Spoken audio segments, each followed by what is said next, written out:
Welcome to Travels with Dottie. And if you watched my positive news video today, you know that I was going to try to visit the museum in Artesia. And here I am.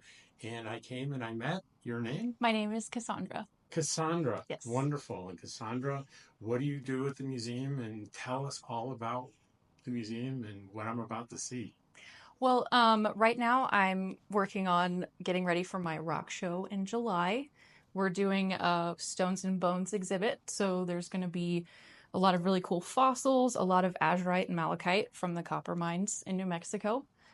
So that's what I've been working on for the last couple of months, is getting all of these things cleaned. Backing up a little bit because there's a lot of rocks. Oh, yeah. Interesting things here, which those of you that follow me when I'm in Quartzsite every year know about the Rock and Gem show, and people get pretty excited about rocks in Quartzsite. No, it's going to be really cool. There's probably at least 10 different collections that we have, or different sessions over from 1970 to now, from people who collected rocks back in the 40s.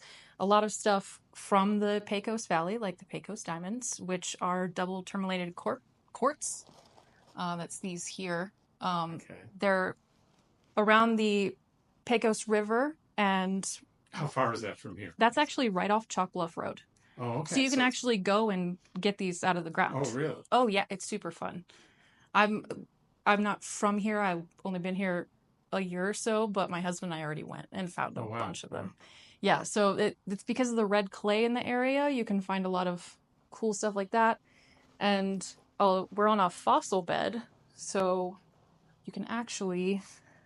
There's a lot of really, really cool fossils out here, too. This one's a conglomerate that crystallized over time. What am I looking at here? Am I seeing... So you've got this whole clamshell here. Oh, a clam. Okay.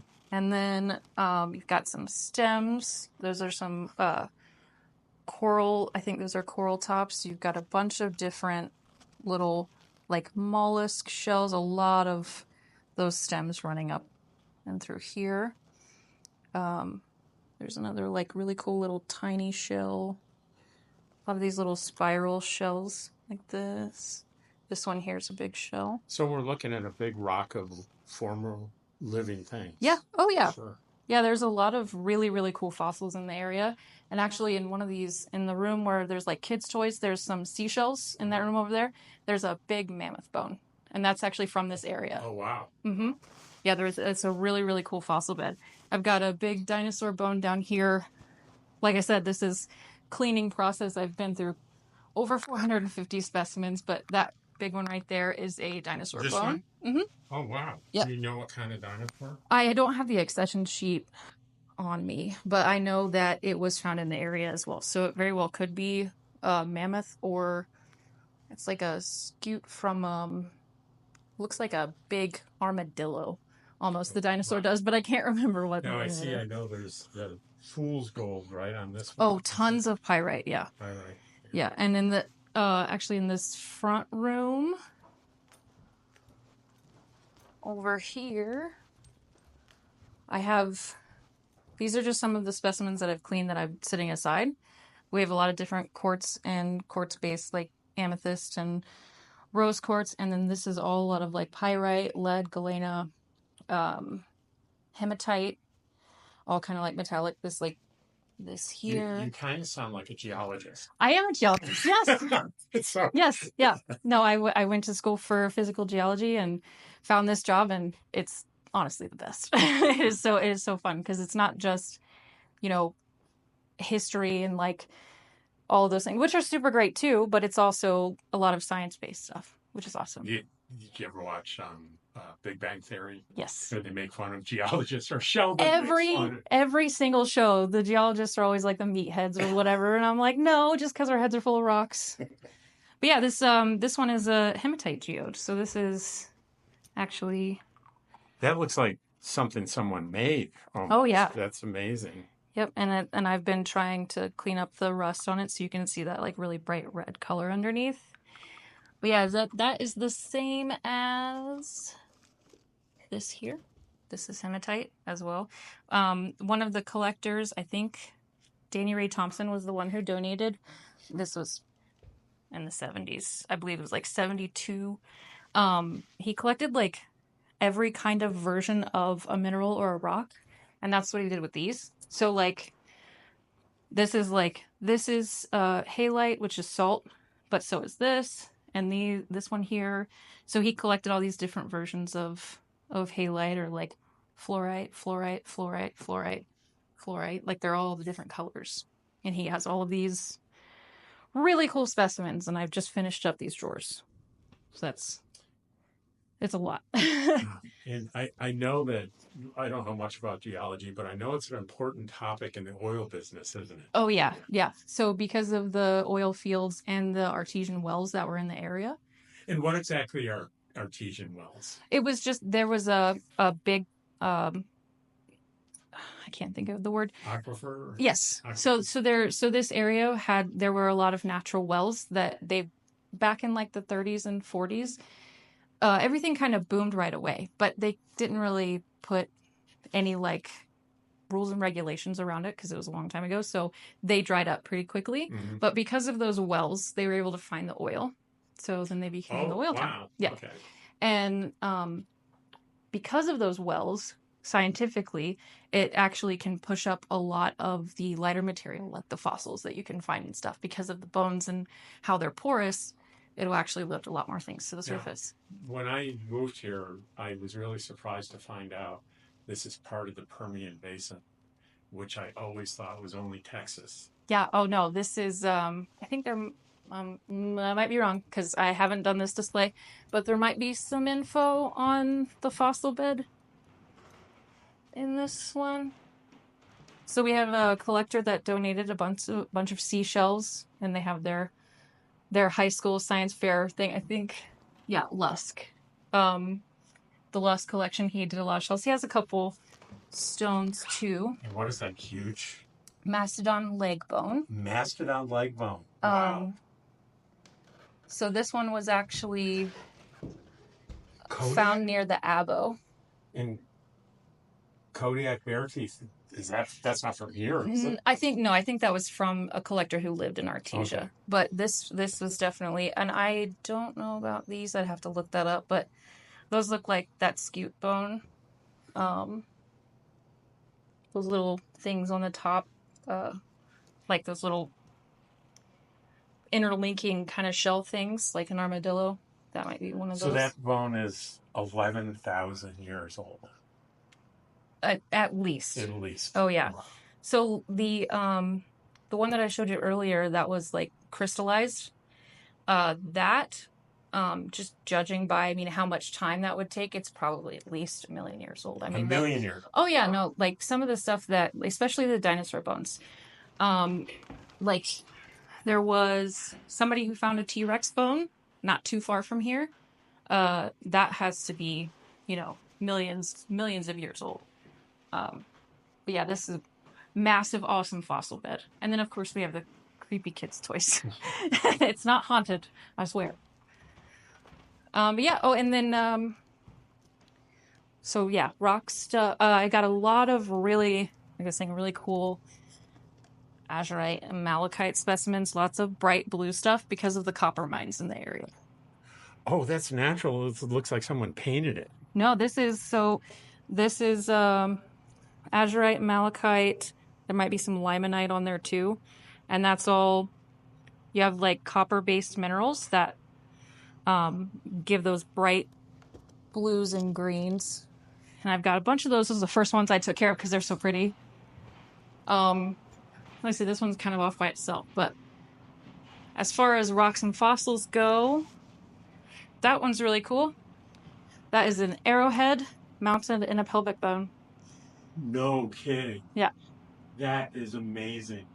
Very, very cool. I'll zoom in on that and edit it so they can see that an arrow in a pelvic bone. That's not a very big pelvic bone, is it? Oh, no. We know what it's... I think it's a deer. A deer? I think it's a deer pelvic bone. Yeah, bunch of really, really cool stuff that we've had. This is Native American stuff, right? Mm-hmm. Yeah. And what tribes were in this area? Did I see Apache somewhere? There probably were, let's Here, see. Apache people. Yeah. Yeah, I know that there were a couple different ones because we had a lot of different collector, like different donations.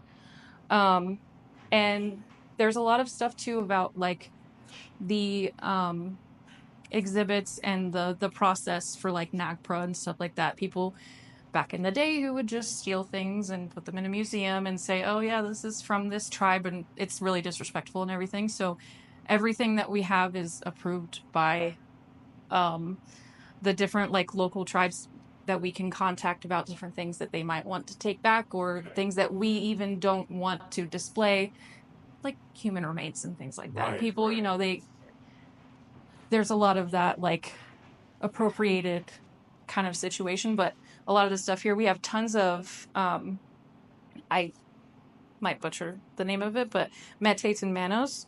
A lot of actually, if you when you go back out the front door, if you go around, there's like a little memorial garden. Right on the ground near one of the memorial benches is like a whole massive stone that they use to grind and cook all of their stuff in. Or yeah, it's very very cool. It looks kind of like a meteorite almost because there's like really big holes in this lava rock. But yeah, it's awesome.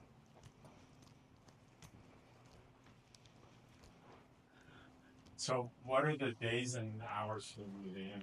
If people want to come Oh check yeah. it out. We are open Tuesday through Saturday, 9 a.m. to 4 p.m. We take a break from 1 to 2 for lunch, so we are closed. Okay. So the only days we're closed are Sundays and Mondays.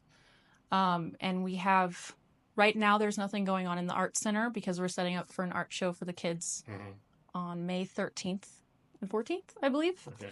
And we're always, now this year, we're trying to do a lot more in the art center. So there'll be a lot more, the air show that used to be in Reno moved to Roswell.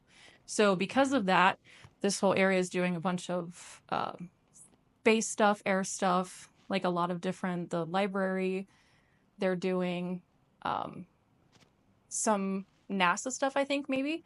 We're doing some stuff on the Tuskegee Airmen, and we're actually having a Smithsonian traveling exhibit there in September. And there's a website, right? I'll be able to find it. Oh, yeah. Yeah, actually, my supervisor, Jessica, her cards are right there, and it should have the website on them. Back of that, I think. Oh, and there's a QR code, yeah. The QR code. You can just, I'll put the website in the description, but you can hold it steady so you can scan that and check out the website. And I'm assuming you take donations. Oh, yes, absolutely. Yeah. Everything's always free, but we do accept donations. So. All right. Well, I really appreciate all this time you gave me. Thank you very much. Yeah, absolutely. All right. We're going to look, there's an old tractor here. Check this out. Oh, wow. Look at that.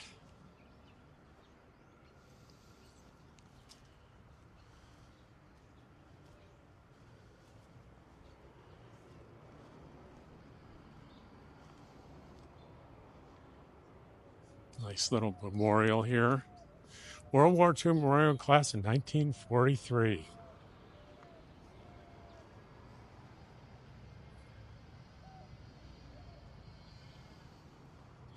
And these are the big stones. Native American grinding stones. Early Native Americans used stones like these to grind grains for food and herbs for medicines. 500 to 5,000 years ago, these limestone grinding stones were collected from Ario and the Artesia oil field east of town in the 1960s by Mel Mapes and were donated to the museum by Mel and Helen Mapes. And here they are. Very cool. Nell Irby Memorial Garden.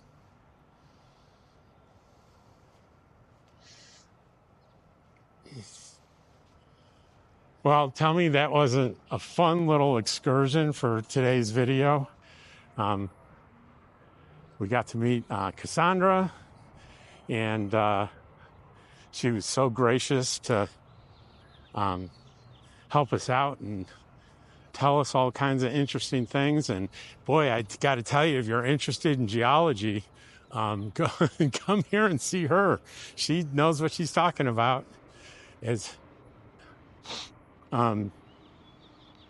So that's going to be it for today's video. And I hope you enjoyed it. And I am always grateful for you, especially those of you that make it all the way to the end of the video. Thank you so much. I'm very grateful. Take care, and I'll see you tomorrow.